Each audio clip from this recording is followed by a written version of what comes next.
זרוק.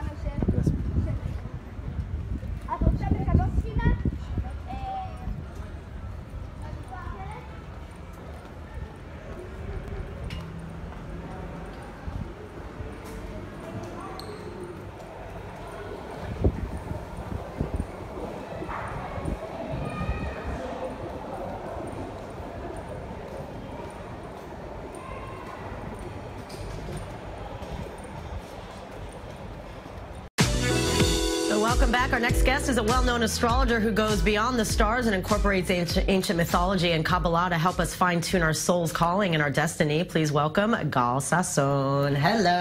Hello. Very happy to be in the old city of Jaffa. Astrology is considered to be the mother of science because first was astrology, then came astronomy. So only 400 years ago, approximately, astronomy broke away from astrology. So first, astrology is basically you take astronomy and you take psychology and you mix it together. That's what astrology is.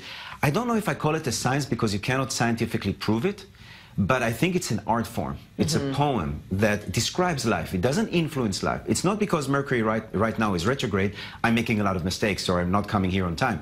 It's because it's more like a correlation. Like Jung talked about it a lot. There is no cause and effect, but but while we are making mistakes, Mercury is retrograde. Right. It could be that Mercury retrograde is because of our mistakes.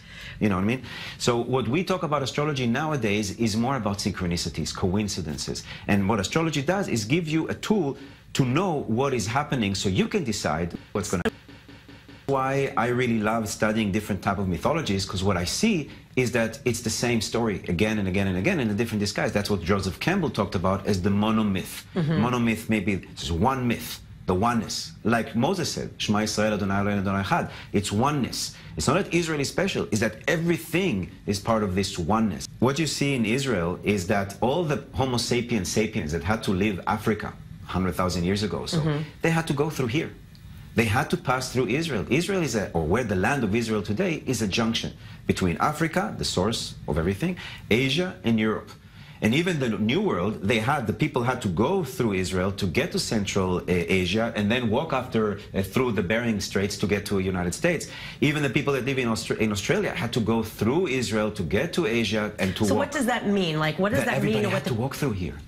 That everybody's from here. That the only way for people to get out of Africa to other places is to go through what we experience here. And this land, I believe, is a land that generates stories. That's why the Bible could influence the New Testament and the Quran and even Western civilization. Well, and it all comes from Abraham. Now, also we're talking about now with the Mayan oracle, which I've studied, and then we have these crazy patterns, Pluto-Uranus square, and all of these things. Like, people have gone through really dark times, but it seems from what people like you were saying is that we're actually ushering in the age of Aquarius. Now, is that the same as the Mashiach? Like, in your opinion, what does that mean? For thousands of years, people were talking about when the age of Aquarius comes, which happens every 26,000 years, there's going to be a shift because it's the only sign that is actually the symbol of the sign is a human being. So what we're saying is that if we all connect to our humanity as a country, as a family, as a person, if we all connect to those values, then we will get to the next stage. And the next stage is not that the Messiah will come and touch us all and we're going to get enlightened. I feel that what they say Messiah in Kabbalah, at least, it's a state or it's a spiritual existence. It's almost like enlightenment, but in a global level. Right. So Messiah is not a person that's going to come here. It's a state of mind. It's a spiritual state of mind. It's a nirvana. So when all of us, and I feel that, you know, the Tibetans talk about it a lot, that if for 1 millisecond, everybody on this planet will feel unconditional love, there will be the Messiah.